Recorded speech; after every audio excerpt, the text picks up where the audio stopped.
Hello mga Kalingap, ayan shoutout po sa ating lahat. Please support po natin mga Kalingap ang channel po ni Richel TV and po isa pong Kalingap partners po dito po sa Davao chapter, no. Please consider po i-support po natin mga Kalingap ang channel po niya, no. Like, share and subscribe to her channel Richel TV. Thank you and God bless us all mga Kalingap. Thank you.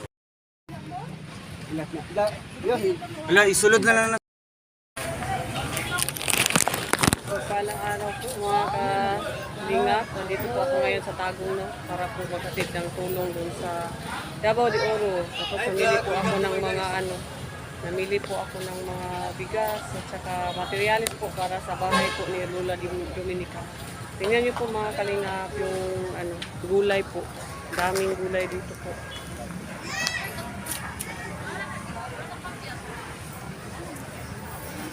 Ayan. Kalabasa. Ayan po. Daming gulay po mga kababayan.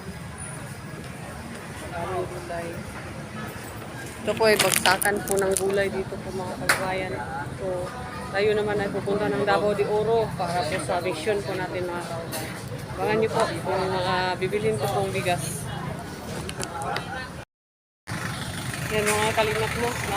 Bumili tayo ng 5 sakong semento para sa bahay po ni Lola Dominica at saka 3 color po. May kulang na 3 color sa plywood po na kapal. Dito po tayo sa hardware po mga kalingap. Yan. Bili po tayo. Bayad na po tayo kanina. Kunin na lang natin po ang resibo.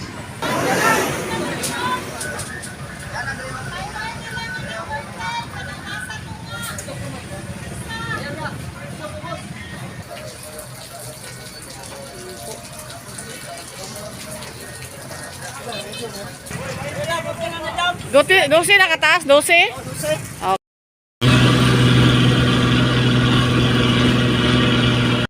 Okay. Dumating na po tayo dito mga kalingap. Ayan.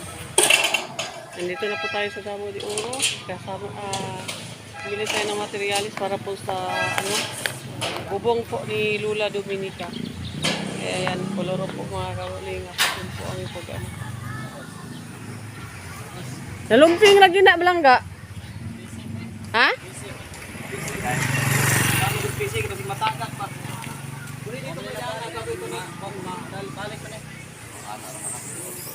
Kuan na.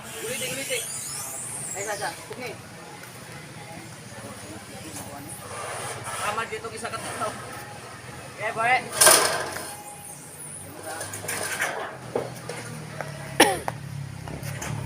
Kalingap no, ang kolorop natin para sa ni Lola Dominica. Ayan po.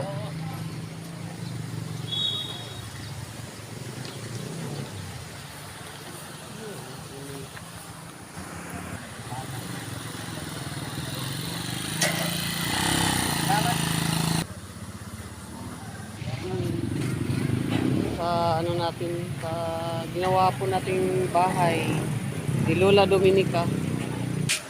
Bigas, 650. Okay, thank you. Ayan po mga kalingap, no. Dumating na po tayo dito sa Davao de Oro. Dala-dala po yung mga ayuda natin, bigas at saka semento kasi nagpagawa po tayo ng kitchen kay Lola Dominica. So, yun po mga kalingap, no. Andito po tayo sa bahay ni Lola Dominica. Yung pinagawa po nating bahay ay extension po ng bahay nila. Ito na po, oh. Yan na po. Yan naman po ang mga materialis po na dinala natin kanina po. Ito na po. Malapit na pong matapos ang niya. Laki-laki din pala ito mga kalingap. Kaya po malaki na po ang gastos po natin. Ito po kay Lola Dominica.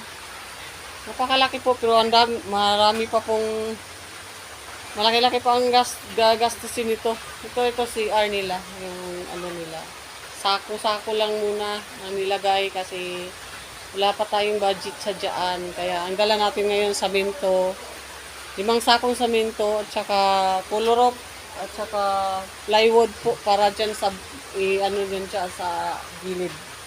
Yan po ang gawin po natin mga kalingap po.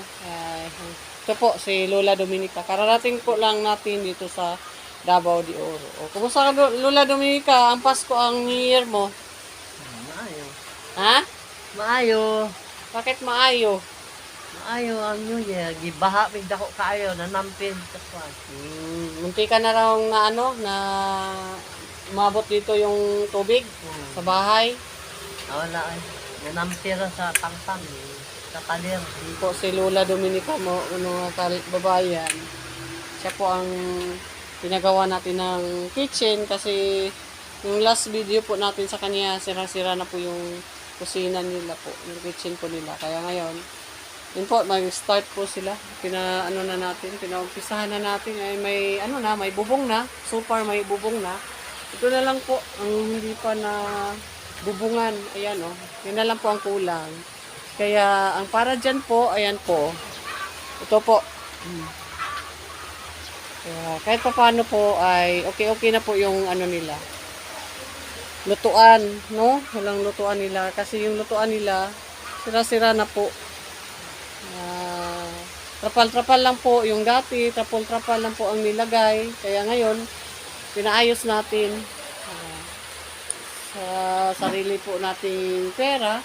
Ayun po, tayo po ang nag-sponsor nito sa bahay nila, sa kusina pala nila. Pero parang bahay na itong ginawa ko mga kababayan. Parang pabahay na po. Sulit po yan. Half lang po yan. Half lang po ang pinaano natin dyan. Yan. Half lang po yan mga kalingap kasi hindi po kaya, no? Ito po yung banyo nila, paano po? Ayun. Yan po ang banyo nila, no? Hindi pa, wala pa. Toto. Nilagyan pa nila ng sako para magamit. Yan lang po. So, kumusta na po? Lola Dominica, masaya ka ba? Na maganda yung kitchen mo? Maganda, masaya. Ayan. Now. At least, hindi ka na ng ulan, matuluan. So, yun po, kararating lang po natin po ng mga kalingap. Yun po, Lola Dominica, dala-dala ko. Grocery, tsaka tissue, sabi mo. Tsaka, hindi ako bumili ng gatas kasi marami pa yung gatas, no, dati. Ngayon, di okay lang. So, next na tayo bibili. Yun, pabili tayo ng gamot at saka yung gamot sa mata mo. Yung sa pagpatulo po, 500 po yung natin. Kaya, yan, 500, tsaka yung mga grocery. So, mamaya-maya ng konti po mga kalingap, no, paano natin. Karating lang po natin dito sa bahay po ni Lola Dominica. Kaya, pahinga muna ako ng konti mga kababayan. Maya-maya, patuloy po natin ang pag-vlog po kay Lola Dominica. At pagbibigay po kung ano mabigay natin sa kanya. Pahinga muna ako kasi ang haba po ng biyahe at saka lakas ng ulan dito mga kababayan. Ayan po, lakas ng ulan. Mulan po mga kababayan. Mga kalingap, mulan po. Mulan po yung baha. Dito sa Davao de Oro, mulan po. Ilog yan dyan, malapit lang po ang bahay ni Lola Dominica sa ilog. Ayan po mga kalingap. Kaya, success po, no? Yung biyahe natin ngayon. So, maya-maya ng konti, may bibigay tayo kay Lola Dominica. Magandang gabi po mga kabalingap. Ngayon lang po ako kanina pa tayo dumating ng maaga, kaya lang pahinga po tayo ng konti. Tsaka na inano ko din yung mga pinagawa ko po na kitchen po ni Lola Dominica. Inaayos ko po, tinitingnan ko po. Okay, bukas po pakita natin.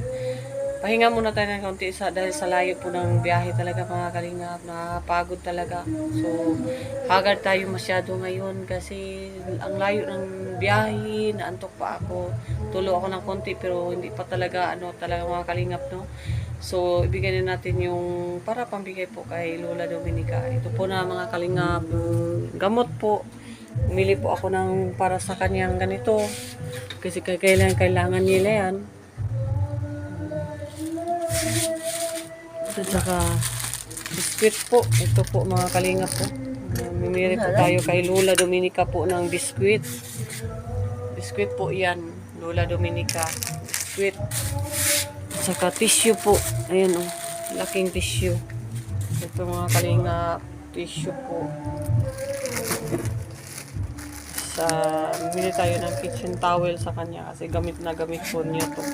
Pag halimbawa magpupo po siya, ito po yung ginagamit niya po kasi makapal po mga kalingap. Yan po. Saka itong yan po mga kalingap, no? Tapos may binili din tayong gamot para sa niya, may resita siya nito sa mata, pang patulo para maliwanag na po ng konti. Ito po Lola Dominica yung gamot po. Saka ito po yung multivitamins po niyo, yung Parex po na inutos niyo sa akin. Ayan po. Parex. At saka yung panyawan capsule po mga kalingap. Ayan po. Tayo po ang bumibili dahil sa layo po dito. Tayo po ang tapos magbigay po tayo mga kalingap ng 1.5 po para po sa kanya. Ayan po. Ito. 1,000 1.5. Ayan po. Sa tulong po na ibinigay sa iyo. Salamat. Yan, halamat na halaman. Yan, tumayo na. Pud sa akong lawas. Init daw. Yan po. 78 years old na po mga kalingap. Tapos may diabetes po siya. May high blood. Tapos tayo po ang nag-aalaga sa kanya dito sa siya po isa po sa mga beneficiary natin. Mga kalingap, hindi muna ako para matulungan sila ng maigi dito. Dahil sa di pa masyado stable po yung channel natin. Kaya ito muna, hindi muna ako nag-scout ng bago. Bukas po, yung mga iba pang tinutulungan natin, pupuntahan natin, bibigyan lang natin ng kahit 5 kilong bigas lang po mga kalingap. At least man lang may maitulong tayo sa kanila. Malaking bagay na po yan. Ayan lang po Lola Dominica. Naka-plus light po yan si Lola Dominica po mga kalingap. Ayan. Bye-bye po Lola Dominica. Bye-bye. Ayan. Bye-bye po daw mga kalingap. Yun lang muna Haggard tayo masyado ngayon dahil sa pagod po, sa layo po ng lugar talaga ng binabiyahe natin mga kalingap. Pinapakita naman natin yan kanina sa video. Nagkumpra po tayo ng mga materyales para po sa kanilang kitchen na na pinano natin sa kanya na pinagawa po. Tayo po ang nag-sponsor doon sa kitchen niya. At wala po tayong sponsor. So tayo lang po ang nag-sponsor. Pakita ko bukas po sa inyo po mga kalinga. So sa ngayon po, babay muna sa ngayon. Bukas po, idugtong na lang natin ang video para makita po ninyo kung ano po yung pinagawa ko dito sa Davao de Oro. Kaya babay muna sa ngayon, mga kalingap. Mga kalingap, yan po ang pinagawa natin kay Lola Dominica. Malapit na po matapos. Materialis lang po ang kulang. So, nagdala tayo nung kahapon sa materialis. Iyan po ang kulang. Yan na lang yan po mga kalingap. Ito po ang pinagawa natin ni Lola Dominica. Itong parang bahay na yata. Parang bahay na po mga kalingap. Laki ng Kaya nakasubo yata tayo sa gastos. Ayan po Pero hindi pa yan yata tapos mga kalingap. Yan po. Hindi pa yan tapos. Hindi pa yan tapos mga kalingap Yan. Kasubo tayo sa gastos mga kalingap. Grabing gastos pala ayun. Yan po mga kalingap. Yung pinagawa po natin kitchen lang sana pero parang bahay na yata ang nagawa. Yun po. Ayan, half lang yan, half body. Pero sobra pong laki yata yung ano natin na may ilang gastos po. Hindi pa yan tapos pero dami pang materialis po na kailangan. Yan po. Nakasubo yata tayo dyan mga kalinga. Ang laki. Ayusin pa yung ano nila. Kaya naghakot sila ng buhangin. Para po pang ano dyan. Kitsin lang sana pero parang bahay na yata mga kalingap. Nakasubo yata tayo niyan. Yan po. Hindi pa tapos po. Ang pinaano ko kasi, color na yung ginagamit natin mga kalingap. Kahit wala tayong sponsor, sa palagay ko naman, kaya ko naman ng konti. Pero parang stapan ko muna kasi wala tayong financing ngayon. No? Wala tayong financing na ubusan po tayo. Saka na lang muna to. Kaya pupunta po ako sa iba pong mga tinutulungan ko, mga beneficiary ko lang. Yun lang ang binabalik-balikan ko muna ngayon, no? Mga kalingap. So, pupunta ako sa sa kay Lindy po para po magbigay ng tulong din doon. Kaya, babay muna sa ngayon. Kung nagustuhan niyo po ang video ko about kay Lula Dominica, paki-like, paki-share po mga kalingap. Paki-subscribe na rin sa ating channel. At saka huwag niyo kalimutan si Ruel of Malalag, Bal Santos Matubang, Ate Edna Vlog, and Karingap Rap. At sa mga kasamahan ko po sa Davao del Sur, si Mick Agnes Vlog, Ria Olarte, Rex Vlog, Bella Ayop, Kalingap Angeli, Kalingap Awi, at ang inyong likod po mga kalingap dito sa Davao de Oro, Richel TV po. Bye-bye po mga kalingap. Ingat po kayo lagi. God bless you po.